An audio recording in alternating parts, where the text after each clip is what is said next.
ধরনের একটা বিষয় নিয়ে যে তারা কাজ করছেন, এটা সত্যি আমার জানা ছিল না। আমাকে ইনভাইটেশন যখন দিয়েছেন তখন কাজ দেখে আমি একটু খোঁজখবর নিচ্ছিলাম যে এই অর্গানাইজেশন কি করে না করে, তখন জানলাম যে তারা এই বিষয়ের উপরে, মাইন্ড হেলথের উপরে তারা কাজ করছেন। সত্যি এটা একটা অভিনব উদ্যোগ, আমি সত্যি তাদের প্রশংসা করছি।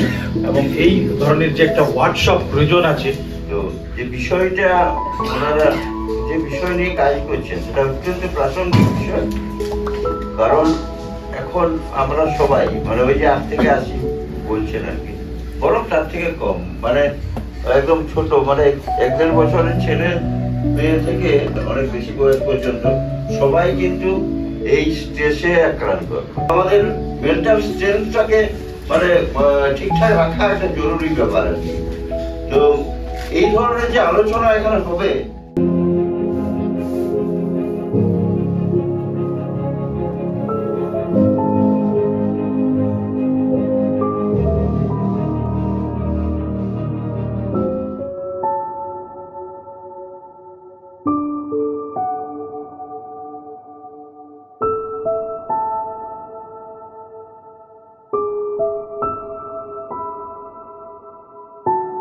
স্ট্রেসের ওই কিছু কোনো ডিপ্রেস হয়ে যাবে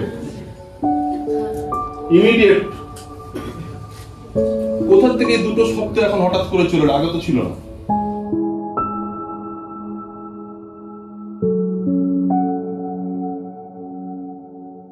মার্কসটা নিয়ে আলোচনাই করা উচিত, কারণ ওখানে একটু আগে বললেন আমি সুব্বকে ডেকে বললাম হাতটা ধরো, আমি ইনস্টার্ট করলাম তোমার কত পেতে হবে, আমি ডিসাইড করে দিলাম। এবার ও চাপ খেলো, ও অলরেডি স্ট্রেস হলো, কারণ নাম্বার এমন আমি পয়েন্ট আউট করছি 5-10 না, একেবারে লাস্ট।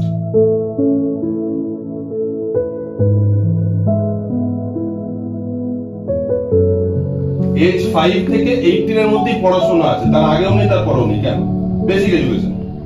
এই সময় যে মেন্টাল হেলথ এন্ড ইন্টেলেকচুয়ালিটি অনেক বেশি থাকে, যেটা অন্য এজে থাকে না, ওটার পরে থাকে। ব্রেন ডেভেলপমেন্টে নিতে পারে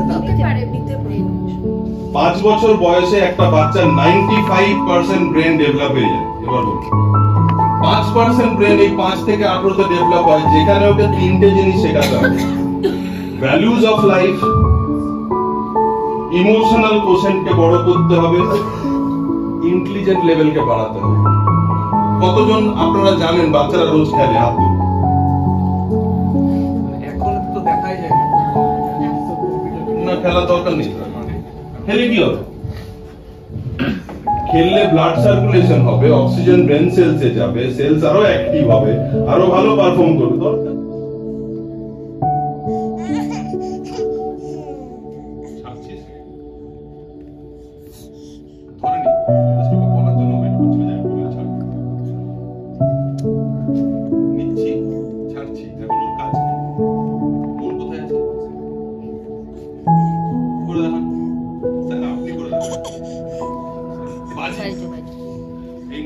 ছাড়ার মধ্যেই মনটাকে রাখতে হবে, কোথায় কি আগুন লেগেছে, কোথাও যাওয়া চলবে না।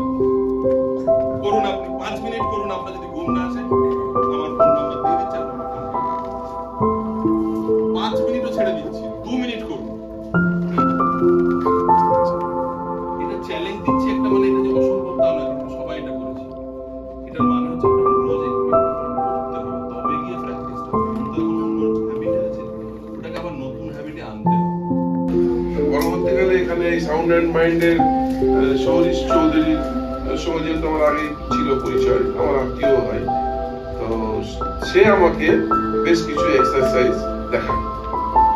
তা আমি সেইগুলো কিন্তু খুব মানে একদম ভালোভাবে মানে সেগুলো ফলো করি, এবং ডেলি আমি 1 ঘন্টা করতাম। সময় পেলে এমনও হয়েছে সকালে 1 ঘন্টা, সন্ধ্যাবেলাতেও 1 ঘন্টা। যাই হোক, এমন হয়েছে বেশিরভাগ দিনই আমি হয়তো দুবেলাই করেছি আর কি। প্রথমে সকালে 1 ঘন্টা, বিকেলে 1 ঘন্টা, এবং খুব মানে ভালোভাবে মানে আমি ওর কথা মতো সেগুলোকে প্র্যাকটিস করতাম ডেইলি। তা এটা করার পরেই আমি কিন্তু প্রচন্ড মানে নিজেকে বেটার ফিল করতে শুরু করি আস্তে আস্তে। এবং যখন 1-1.5 মাস পর 2 মাস পর যখন আমি যখন বোখারোতে যাই ওই ডক্টরের কাছে চেক আপ করতে, আপনি তো দারুণ আছেন। আমি তখন ডাক্তারবাবু বলে, ডাক্তারবাবু আমি এই করেছি। বলছে আপনি খুব ज़्यादा ही प्रैक्टिस किया। বলছে আপনি দারুণ আছেন, বলছে আপনার লাঞ্চের অবস্থা এখন অনেক ভালো। তা আমি সেটাই মানে এটা জানাতে চাই যে ওদের এইগুলো করে কিন্তু কিছু আমার কোনো এক্সারসাইজ যেগুলো দেয় আমি কিন্তু প্রচন্ড উপকৃত হয়। এটা কিন্তু আমি কোনো বাড়িয়ে বলছি না, আমি আমার নিজস্ব ফিলিংস থেকে বলছি, মানে আমি যেটা পেয়েছি সেটা আমি বলছি। যে সেই করোনা থেকে ফিরে আসার পর আমার প্রেসার কিন্তু প্রচন্ড বেড়ে যাচ্ছে, মানে কিছুতেই ওষুধ বেড়েই যাচ্ছে অথচ প্রেসার আর কমছে না। তখন আবার এই সাউন্ড অ্যান্ড মাইন্ডেরই শরীর আমাকে আবার কিছু এক্সারসাইজ দেয়, সেইগুলো করার পর কিন্তু আমার প্রেসারটা কন্ট্রোলে আসে। এইটা জ্বর আর আমি চেতন, এই টেবিলটা জ্বর আর আমি চেতন, তফাৎটা কোথায়?